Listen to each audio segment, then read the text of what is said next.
যে মানুষটার বিরুদ্ধে এত বড় দুর্নীতির অভিযোগ আছে, বেআইনি বাড়ি এসব হম্বি তম্বি হলো, একেবারে ঝড় উঠে গেল, কোনো ব্যবস্থা হলো না। এইটা হচ্ছে উপরের নাগপুরের থেকে নির্দেশ না আসা পর্যন্ত এরা কিছুই করবে না, কিছু করতে পারবে না। নাগপুরের নির্দেশ হচ্ছে এদের বাঁচিয়ে রাখো, টিকিয়ে রাখো। তাতে কি হচ্ছে, অভিযোগ হয়েছে, বিচার ব্যবস্থা হচ্ছে, অভিযোগ হয়েছে, কিছু করছো না তোমরা, খালি একের পর এক এফআইআর করে যাচ্ছ। ছেলে খেলা, তদন্ত করার ইচ্ছে আছে না, তদন্তের নামে ছেলে খেলা করছে। আমার তো মনে হয় এটাই বিচারপতিদের মনে হয়েছে। কুকুরের কাজ কুকুর করেছে, কামড় দিয়েছে পায়, তা বলে কি মানুষের কুকুরে কামড়ানো শোভা পায়? আমার ছেলেবেলায় কবিতা পড়েছিল। এই ধরনের অসভ্যতা পশ্চিমবঙ্গের বুকে মমতা এনেছেন, কিন্তু মমতা এনেছেন বলেই আমাকে সে পথেই যাত্রা করতে হবে, এটা কোনো সভ্য মানুষের কথা, এটা অসভ্যতা। যারা করেছেন তারা চূড়ান্ত অসভ্য, এবং তাদের সঙ্গে ভারতীয় সংস্কৃতি, বঙ্গ সংস্কৃতির কোনো সম্পর্ক নেই।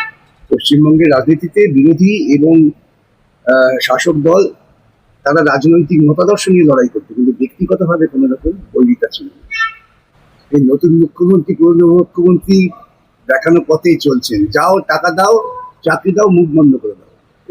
সাক্ষীকে কেনার অপরাধ। সবচেয়ে বেশি ক্ষুব্ধ কে?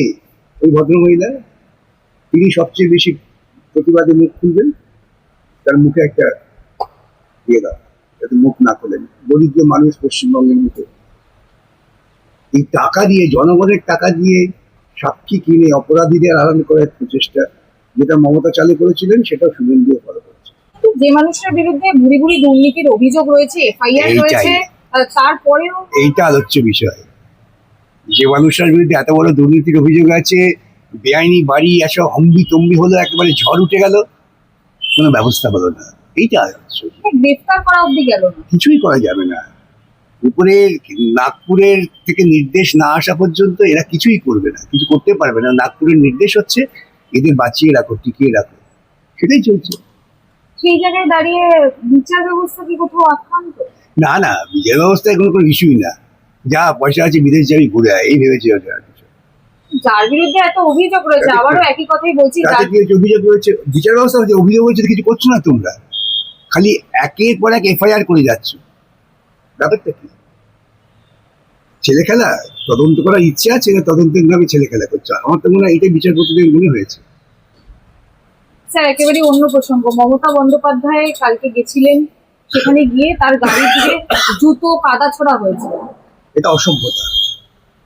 যারা করেছেন তারা চূড়ান্ত অসভ্য, এবং তাদের সঙ্গে ভারতীয় সংস্কৃতি, বঙ্গ সংস্কৃতির কোনো সম্পর্ক নেই। তিনি যখন শাসক ছিলেন তখন তিনি কি ব্যবহার করেছেন? কুকুরের কাজ কুকুর করেছে, কামড় দিয়েছে পায়, তা বলে কি মানুষের কুকুরে কামড়ানো শোভা পায়? আমার ছেলেবেলায় কবিতা পড়েছিল। আপনি হলে মমতার পাশে দাঁড়াচ্ছেন? আমি নিশ্চয় সবসময় নির্যাতিতার পাশে, নির্যাতিতের পাশে।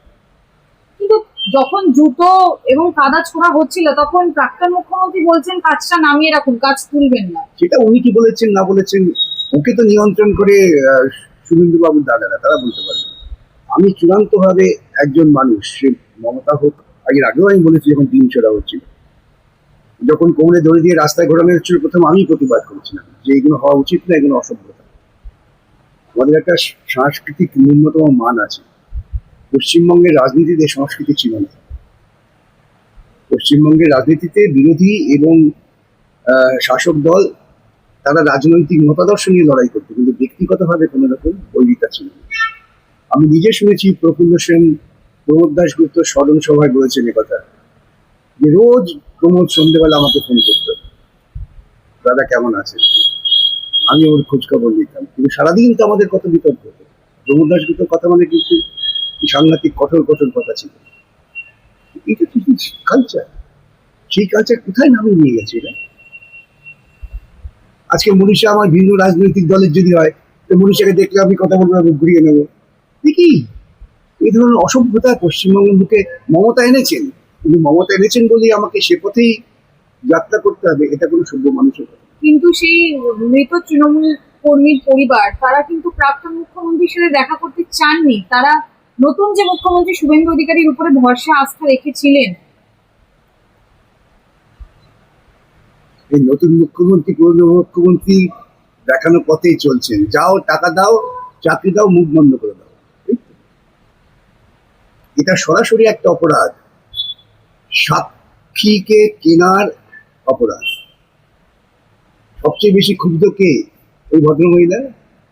তিনি সবচেয়ে বেশি প্রতিবাদে মুখ খুলবেন, তার মুখে একটা দিয়ে দাও যাতে মুখ না খোলেন। দরিদ্র মানুষ পশ্চিমবঙ্গের মুখে এই টাকা দিয়ে, জনগণের টাকা দিয়ে সাক্ষী কিনে অপরাধীদের আড়াল করার প্রচেষ্টা, যেটা মমতা চালু করেছিলেন, সেটা শুভেন্দু ফলো করেছে। শেষ প্রশ্ন, মমতা বন্দ্যোপাধ্যায় অর্থাৎ অর্থাৎ আমরা দেখতে পেলাম কালীঘাট তৃণমূল, সেই কালীঘাট তৃণমূল কিন্তু আজকে পথে নেমেছে এবং পুলিশ ইতিমধ্যে ধরপাকড় শুরু করে দিয়েছে। ও 2-4 দিন পথে নামলে এটাই তো হচ্ছে নাগপুরের, মমতা বন্দ্যোপাধ্যায়কে কার্ডা ছোড়া হয়েছে, সেইটার এটাই তো হচ্ছে নাগপুরের নির্দেশ যে বিরোধী পরিষদ চলে যাচ্ছে বামেদের হাতে।